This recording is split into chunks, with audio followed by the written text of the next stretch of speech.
Hello everybody, it's the Historical Gamer once again, and today we're returning to Strategic Command, World War II, World at War. It took me a second to remember what we're playing because it's been a while since our last game.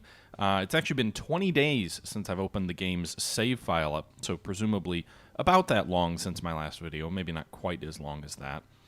We are returning to a game where we're playing as the Allies in Strategic Command, World War II, World at War, and it is May of 1941. And so far, things are going reasonably well. The Chinese have actually retaken Henan Island. They've driven the Japanese out of the west near Pekoy. They've driven east and retaken Canton and have taken Amoy. There's a southern counteroffensive that's going very well, swinging north and destroying multiple Japanese armies. We haven't had as much success in the center, although we have held our positions near Chengtao. And we have also received the brunt of some Japanese attacks here in the north near Paotao, but again, all we've really been doing there is holding the line. Nonetheless, the success in the south is notable because it's important. Additionally, in Eastern Africa, we have taken the Italian colonies in Eritrea and Ethiopia, but we have not yet fully driven the Italians out of Somalia in Mogadishu and Kismayo. So there's two Italian garrisons that are surrounded that we still have not yet finished off. We've been dealing with some logistical challenges and supply issues. We've got a headquarter unit that's in the area now, so hopefully that stuff starts to get resolved in the next turn or two. In North Africa, meanwhile, we have cut off the Africa Corps, and we've done some damage to the armored formations of the Africa Corps, as well as some of the infantry formations. They do have some supply coming through Benghazi, but the port's level is 1, so they shouldn't have much in the way of supply. Still, their quality is better than ours, and so it's presumed that we may be in a little bit of trouble here if they do launch counterattacks here this next turn. I'm actually going to pull my armor back a little bit as well, just to lessen the likelihood that they kind of gang up on it with their anti-tank guns and their infantry and everything else like that. Speaking of North Africa, though, we do have some reserves on the way. First South African Corps just arrived, as well as Leclerc's First Free French Corps, and they're forming a new front line for us there. In Europe, the rest is pretty much what you'd expect. France has fallen, the Low Countries have fallen, Norway has fallen, and I'm really giving this longer overview mainly because it's been a while since our last turn. One other thing worth calling out, the Germans have not yet invaded Russia. It is May of 41, so if they do invade, it'll be pretty close to the historical timeline in this next turn. We have formed a defensive line to the rear of the front, so we've pulled back behind the... What river is this? Is this the Oder? I'm not sure. It's the Dnieper. We've pulled back behind the Dnieper, surrendering most of Ukraine and other elements of Russia to the Germans. And we have formed one solid front here from the Dnieper all the way north toward Riga. So we haven't abandoned the Low Countries yet, but we have, or not the Low Countries, we haven't abandoned the Baltic states yet, but we have at least pulled back from the very front line, hoping that it buys us a turn or two before the Germans can close with our front, because the Germans get some really big advantages if they attack on the front. And defending the front line of Russia against Germany is just not super smart, so we're not going to do it. We do have some defenses there. We're not completely abandoning Western Russia. We do have garrisons in Przemysl, in Brest-Litovsk, in Bialotsk, at Kaunas, all intended to act as speed bumps, although they will be very brief, but at least it'll lead up an attack or two by some of the German attacking forces when they come. We also have a garrison in Kiev as well. In addition to that, the Germans have taken over Yugoslavia. Actually, the Italians took over Yugoslavia, so that's good for us from an income perspective. It'll make the Germans slightly weaker. And they are now attacking against Greece. They have not yet taken Athens, but they have taken Thessaloniki, and they are driving in to the aid of the Italians, which are in the region. The Italian fleet is mostly destroyed. The British fleet is a little bit bloodied, a little bit damaged, but the Italian fleet almost was completely wiped out. And that's kind of the situation right now. I just did some reinforcements to some Lancaster bombers. I don't really plan to do like strategic bombing this turn. I guess we could try and bomb the Hague and see what's there. Looks like we can do a little bit of damage to the Germans at the Hague. Interestingly enough, our bombers took no damage there, so that's good. I think I'm just damaging the supply in The Hague, not the actual income. I think I need strategic bombers to damage the income. But in any event. And with that being said, we've already done our turn for May, so let's move forward to June and see if the Germans invade Russia on schedule, or if the fact that Greece hasn't fallen yet prevents them from doing that. Axis raiders disrupt the Canadian convoy. Kaiser Wilhelm II dies in exile in the Netherlands. Poor Kaiser. UK develops anti-tank weapons. US is making progress on advanced tanks. The Soviets are making progress on anti-tank weapons. And I guess I'm waiting to see. I'm waiting to see if there's that big announcement of Germany invading Russia. I'm curious if the AI says we can't do that until our flank is secure and we take Greece. Greece is really no threat to Germany. Oh, there they go. They declare war on the USSR in early June of 41, so slightly above schedule. But the way the turns work, it really is on schedule. Meanwhile, their declaration apparently spawns a whole bunch of our units along the Russian border. So, I mean, they're all going to die real fast, but I guess that'll delay the Germans a little bit more. Maybe we can pull some of those air units out as well. Holy cow, that is a lot of free units. I wish more of them were like in Moscow and Rostov, you know, back in areas that we can actually defend. I have nothing on the Finnish border because we lost the Finnish Winter War. And because we lost the Winter War, I don't think Finland comes into the war on the side of the Axis powers. Axis attack causes shockwaves in the USSR. Like riots, I guess, maybe? All right. So this will probably be a very bloody and somewhat long turn, I would guess, then. Or longer than the last few have been. I guess we'll see. I'm assuming the Germans are going to begin attacking, and remember, they get a huge advantage on anything they attack. So most of those units that you saw spawn on the border are going to die real fast. Seems like the AI is taking a bit longer to think about what it's doing. Japanese have some carriers in the South Pacific now, or South, I guess, not South. Is that the South? No, it's not the South Pacific. Lots of German units. You can see they've got troops all along the border. A lot of infantry, a fair amount of armor near the center there. Japanese bombers are hitting Chinese targets. German bombers are hitting Russian mech. I would love to pull those mechanized units out. It would be so nice, but there's no way they're going to survive.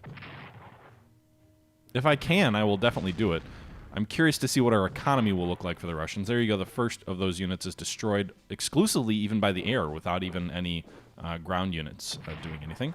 Meanwhile, the German armor there has to attack twice to overcome the fortification at Brest-Litovsk, so that garrison did its duty. The other troops are rapidly advancing toward Vilno. Tarnopol here attacking the Soviet air units on the ground.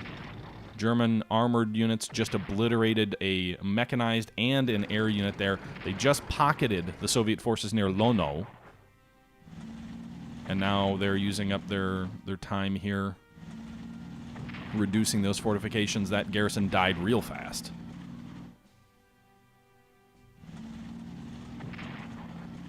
I really need to save those headquarters if I can over by those marshes, but there's no logistics to pull them out. There's no railway, no friendly railway. The Axis has moved in and taken Vilno, which is the railway behind us, so that guy's probably dead too. The Primzel pocket is being reduced here rapidly. You can see 2 German armies attack the fortification of Primzel and overcome it. Meanwhile, German troops advance as far as our defensive lines behind the Dnieper, in the south, and do some serious damage to a corps there. We're going to pull that one unit back across the river. This may be a bad strategy, I'm guessing. Alright, they're pulling back. They're getting attacked. Because all the German units are going to reach our front line next turn, and we are really strung out. So this may be a little bit dicey. The armor will all reach us next turn.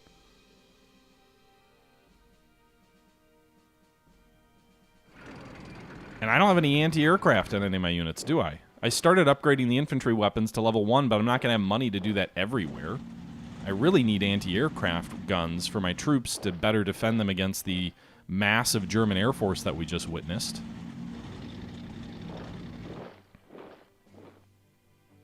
Meanwhile, the Italians and the Germans continuing their drive into Greece. I really hope the Italians take Athens. That would be very good for us, I think. Meanwhile, some Japanese heavy artillery has arrived in China. That's somewhat concerning.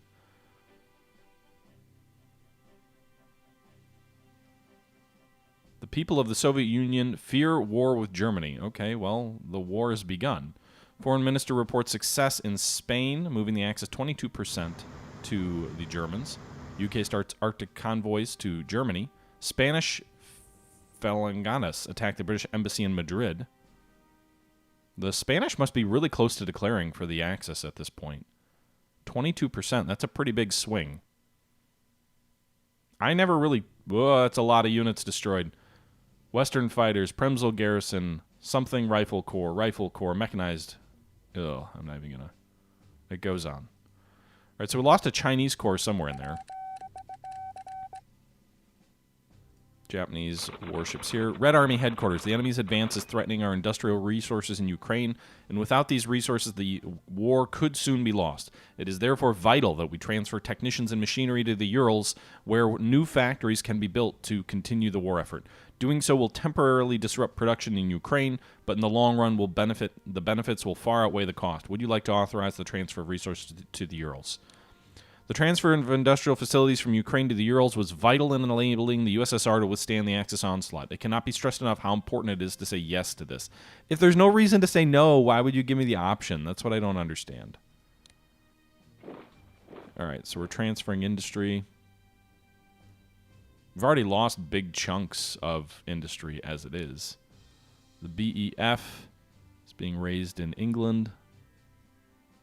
So we've got an army raised in England, 2 new Chinese armies coming online.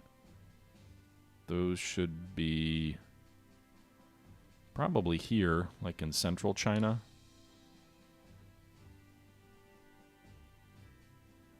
I don't know. Like, where should we put them? Over here?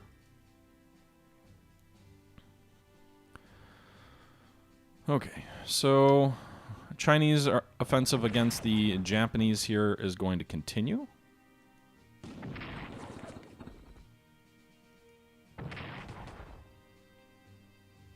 Alright, so we'll advance this corps here. So we just destroyed another Japanese unit here in China. The advance along the coast will continue. We'll pull these guys back out to Canton. I want to get some garrisons over here to Nanyang to free some of these troops up. We'll leave one good unit here south in Pekoy. I want to move these guys back to the front.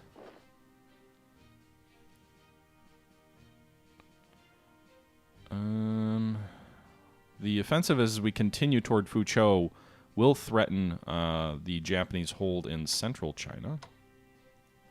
Right, let's reinforce these guys. They're on the line. They need reinforcements. These guys also badly need reinforcements. I wonder if they're going to try and flank us.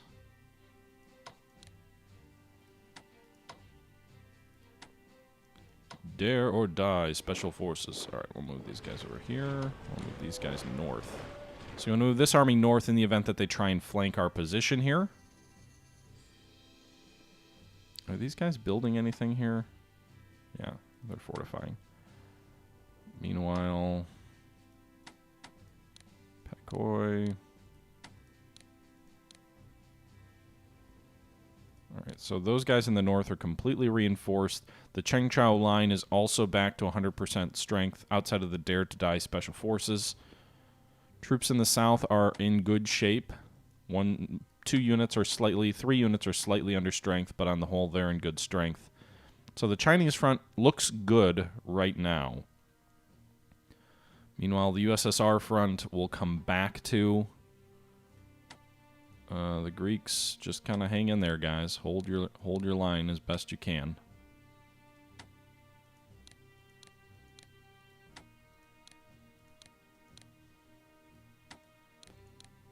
Reinforce that headquarters unit there.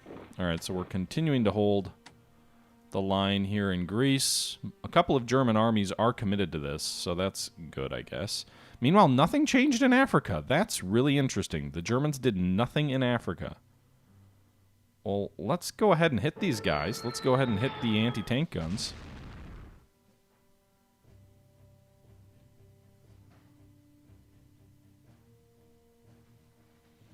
Okay.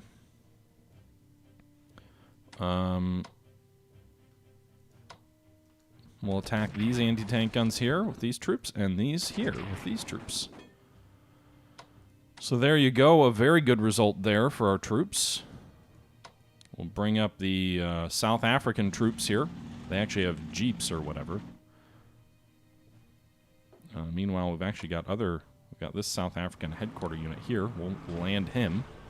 That should help keep those South African troops supplied, which also they have 111 in terms of anti-aircraft mobility and firepower, so that's good for us.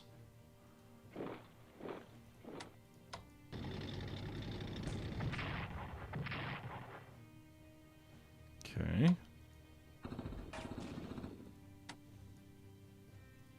All right, so the actual port of Benghazi is at a 0. The Germans probably won't have much of any supply here, I'm thinking.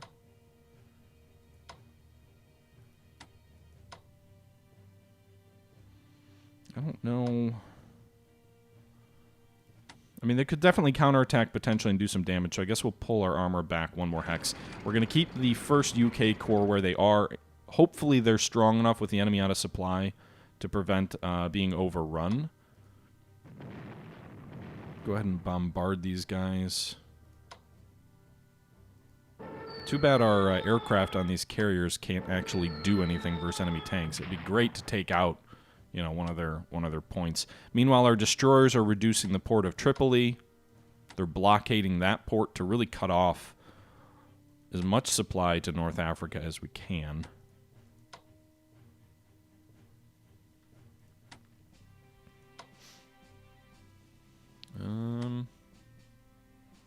Yeah, do we have any other forces on the way? I don't think so. But it does look like there's a chance that the force we have at our disposal right now might be enough to reduce the Africa Corps. We already destroyed one of their anti-tank guns, so that's good at least. Meanwhile, how are these guys doing? They still only have 1 supply.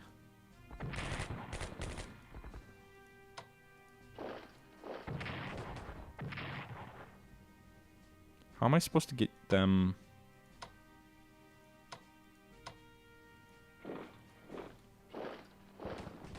Like, how do I get this unit somewhere so I can do something?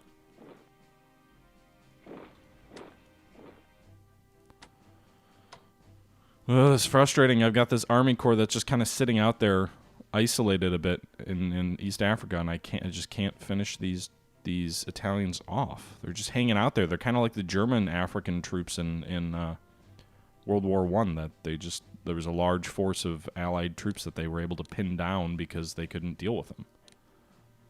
Okay, reinforce these guys. We're reinforcing the British Navy back to full strength. It is costing a lot of money, but gets our battleships back to where they should be. Lancasters are going to bomb The Hague. I don't know if they did any actual industrial damage. We can bomb Essen, I guess. That's where Krupp is. Can we not bomb? It doesn't look like we can bomb Oh, we can bomb tactical targets with our tactical bombers.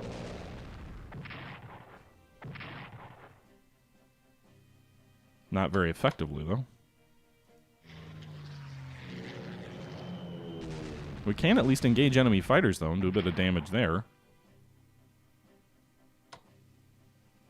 In any event. So we took some losses there. The Canadian troops are across the oceans. We still have these Canadian destroyers. We'll go ahead and upgrade them with some naval weaponry and anti-air. Wish I had anti-submarine. And I think that's probably about it for most of our stuff this turn. India, I think we want to research infantry weapons, level 1, I guess, to spend our money there. China doesn't have enough money left over. The U.S. has 231. We've already maxed out our infantry weapons, so we're going to go ahead and reclaim some money from the U.S. there. We've not we don't have anything allocated to artillery. It's already maxed out. Mobility's already maxed out. Armored warfare is maxed out, so we'll go ahead and get some of our money back for that. And we'll do the same for infantry warfare, because that's maxed. Production technology. Each new level of production technology research decreases unit cost by 5%. So this will give us more units, so we'll go ahead and invest a little bit there. In terms of spying, we're already researching our max. Amphibious warfare for the U.S. is going to need to get bumped up. But then again, so is naval warfare, so we'll do both of those. We still have 117 left. Probably won't do much with anti-tank weapons as the U.S. I guess we'll invest more in aerial warfare. So the U.S. is investing 2,350 in R&D. The British still have 122 left. They've already maxed out aerial and naval warfare. They've also maxed out artillery and mobility, but all of that stuff is already reclaimed in terms of our chits. We have 122 left. Probably want to invest some of that in amphibious warfare too, because the British are going to need to do some landings on the coast. So that does that for the research, and then for the Soviets now, who are being attacked by the Germans. These guys are dug in behind the Dnieper River.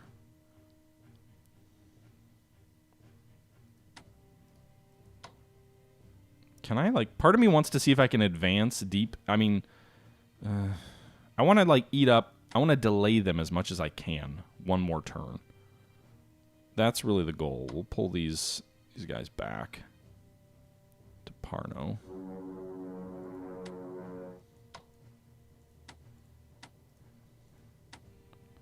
I think the main question is, where do we think they'll break through? We've got troops dug in here.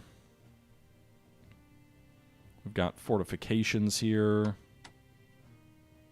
They're already building fortifications here to the east.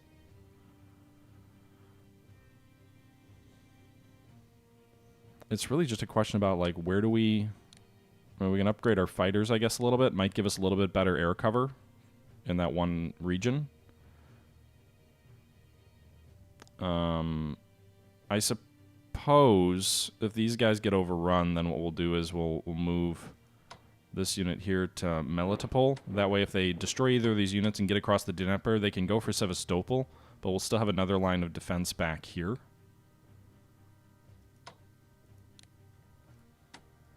We'll move this guy to Karakov as a reserve. Move this anti-aircraft unit to Gomel here as, again, a reserve. So we've got some anti-aircraft units here behind the lines. Move these guys forward as a reserve in the north. Leningrad, I'd like to operate them, but I don't want to spend 34 MPPs on doing that.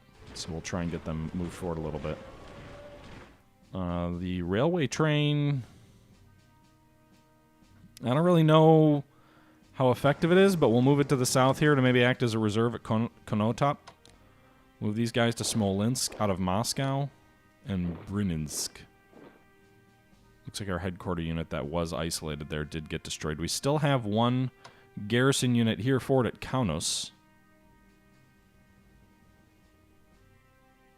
Should we advance it against Königsberg? No. Don't do that. That was foolish. Alright, so they're invading Prussia!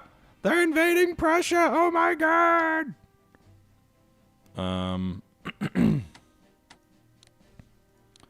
Reinforce that guy to full strength. Probably should have upgraded the armor, actually. So we'll do that for this unit. Alright, these guys are already upgraded. Some of them are. We'll upgrade the Cavalry Corps. That's where I want to spend most of my money, honestly, is upgrading the units that are going to be fighting the Germans. I know we don't have a ton of money to do it, but I need to get my troops upgraded so they can fight more effectively against these guys. Whoops.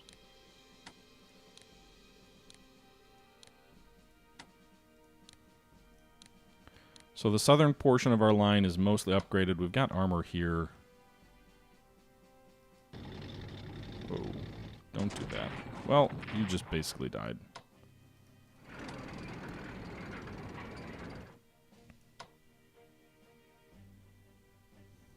Again, just trying to eat up a little bit of attention. If I hadn't lost half my casualties, maybe it could have eaten up 2 attacks instead of just the 1.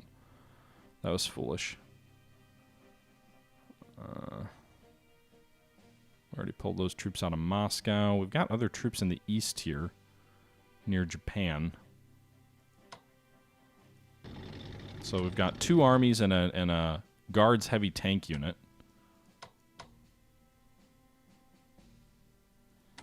I mean, I'm going to need to rail them. I can't exactly drive them very far. It'll take way too long to do that. But I will need them out in the west. It's probably about all I can do with the USSR is really just see what happens. I mean, if they break through, then we may need to do a mass pullback to save as much of our army as we can. I'm hoping the troops here in the north are relatively safe behind their fortifications. I don't know how much time left until these guys finish building this next line of forts, but I'd probably move the infantry south here and then shift the armor over if the armor survives.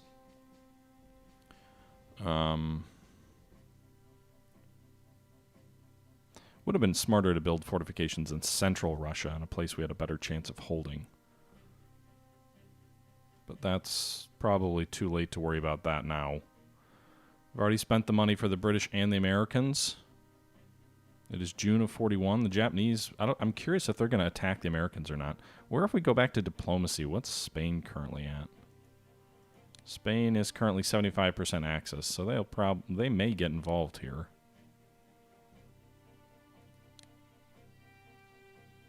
But yeah.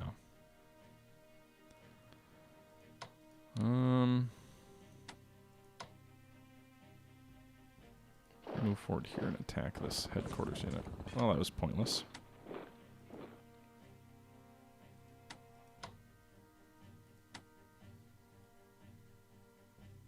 Okay. I don't want to advance against this line of troops here quite yet. I'm going to try and move toward Fuzhou. If we can take Fuzhou, we can threaten their rear, and then we can envelop them, and then we can go for it. We'll leave this troop at Pakoi here guarding the southern approaches. The garrison at Nanning is guarding an approach from Hanoi. The troops in India, I guess I should have spent money to move them because they're still in India. Maybe we can finally reduce Mogadishu next turn and end this stupid little conflict in East Africa. The one place things seem to be going reasonably well, but that could change in a single turn, is in North Africa. But with that being said, guys, that's probably going to do it for this turn. I hope you guys enjoyed our return to Strategic Command, World War II, World at War. Until next time, as always, this is the Historical Gamer saying once again, thank you for watching, and until next time, I'm out.